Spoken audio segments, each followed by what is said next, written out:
Sindhudurg academy engineer doctor होण्याचा राजमार्ग। 10वी नंतर स्टेट बोर्डसह जेईई, नीट, एमएच, सीईटी, नाटासाठी इंटिग्रेटेड बॅच सुरू। हैदराबाद, चेन्नई, मुंबई, कोटा येथील तज्ञ प्राध्यापकांचे मार्गदर्शन। डिजिटल स्मार्ट बोर्डसह एसी क्लासरूम। 6 वर्षांची यशस्वी परंपरा।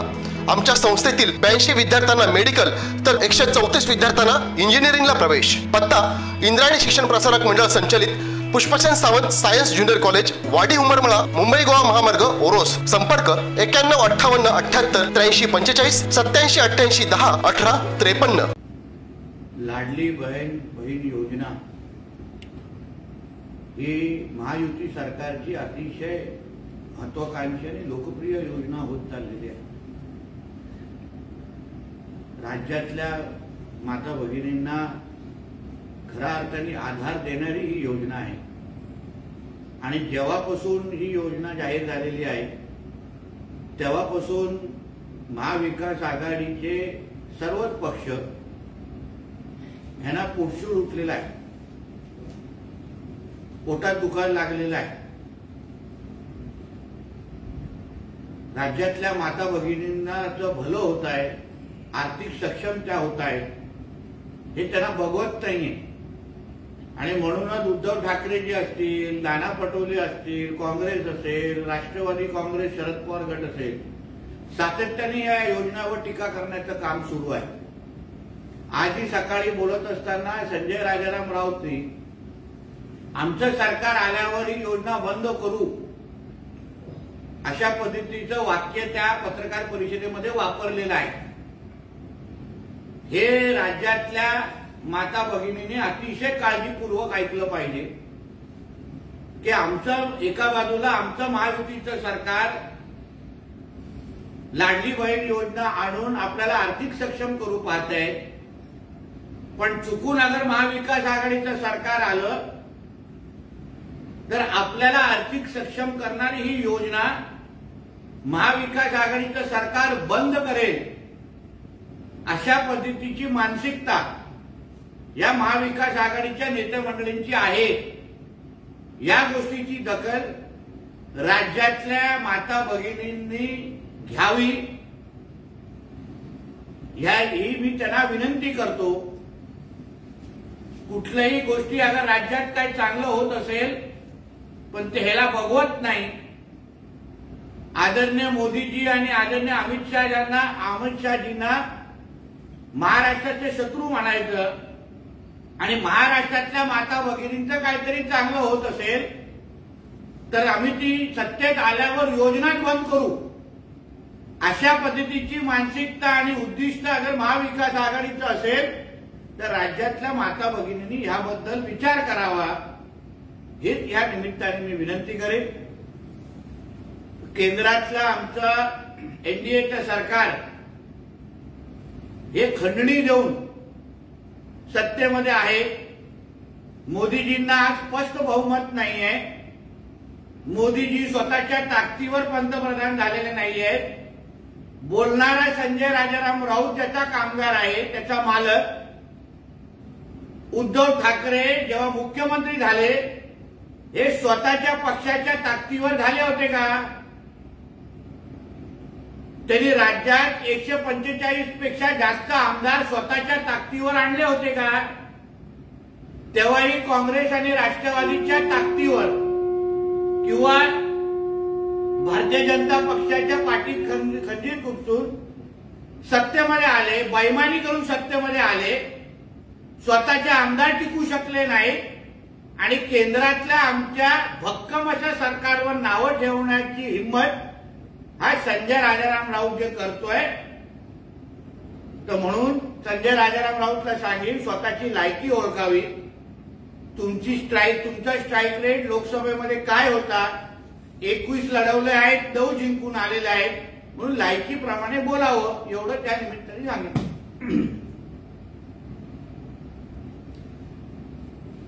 लोकसभा निवडणुकीला भाजप सोबत असणारे राज ठाकरे आणि त्याचा पक्ष मनसे यांनी काल राज ठाकरेंनी काल स्वबळावर लढण्याचे संकेत दिलेले आहेत, कसं पाहताय? बघा, प्रत्येक पक्षाला आपला आपला निर्णय घेण्याचा अधिकार आहे।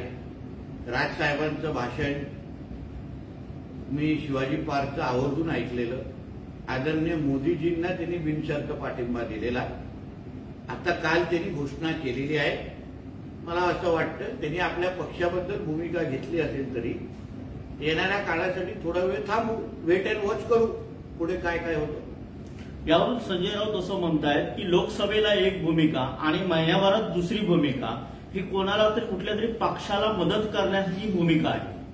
मग हिंदुत्वाबद्दल जे ह्यांनी डबलडोलकीपणा करतात, कधी हिंदुत्वाची बाजू घेतात, कधी हिंदुत्वाच्या विरोधात काम करतात. मग ह्याबद्दल पण संजय राजाराम राऊतनी कधीतरी आपल्या पक्षाची भूमिका स्पष्ट करावी ना.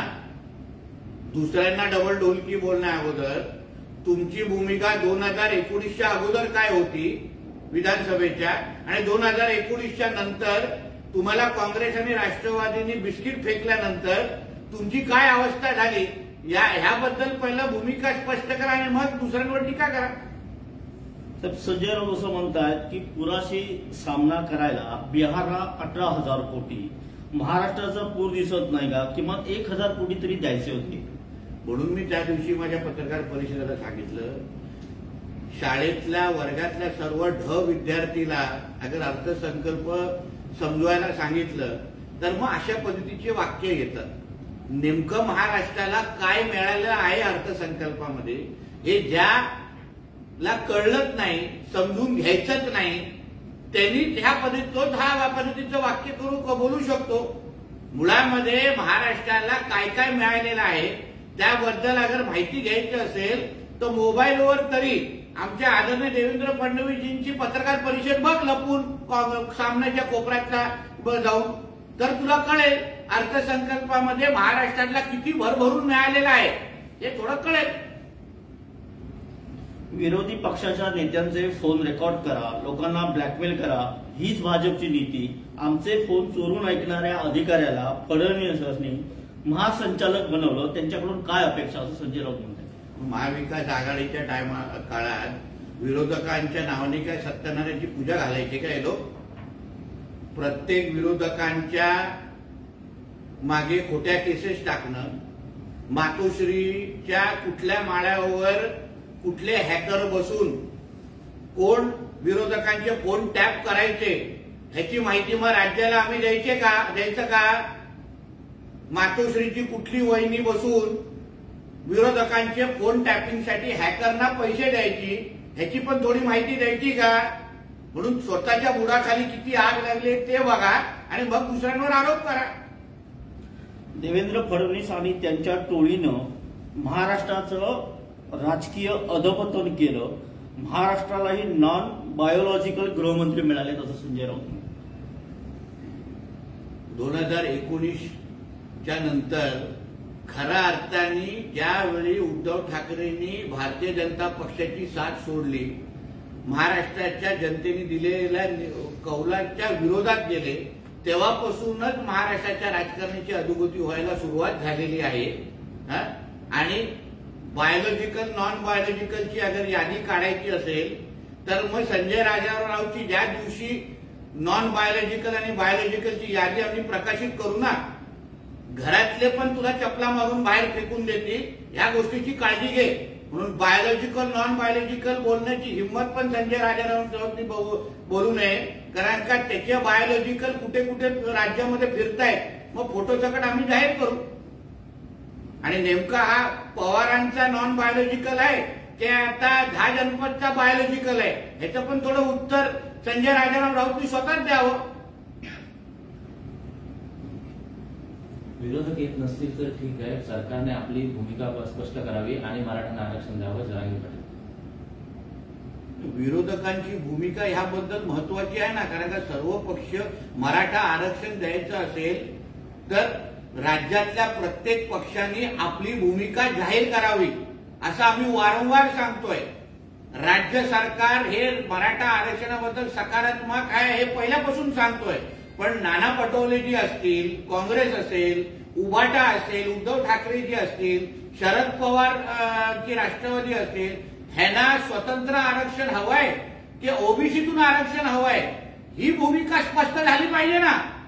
कारण का सर्व पक्ष बैठकीमध्ये अगर हे येत नसतील तर आम्हा लोकांना भूमिका राज्याला आणि मराठा समाजाला कळली पाहिजे आणि ते विचारण्याची हिंमत जरांगे पाटलांनी दाखवली पाहिजे. शिंदे साहेबांची शिवसेना असो, राष्ट्रवादी काँग्रेस अजितदादा पवारांची असो किंवा भारतीय जनता पक्ष असो, आमची मराठा आरक्षणाबद्दल पहिल्या दिवसापासून स्पष्ट भूमिका आहे.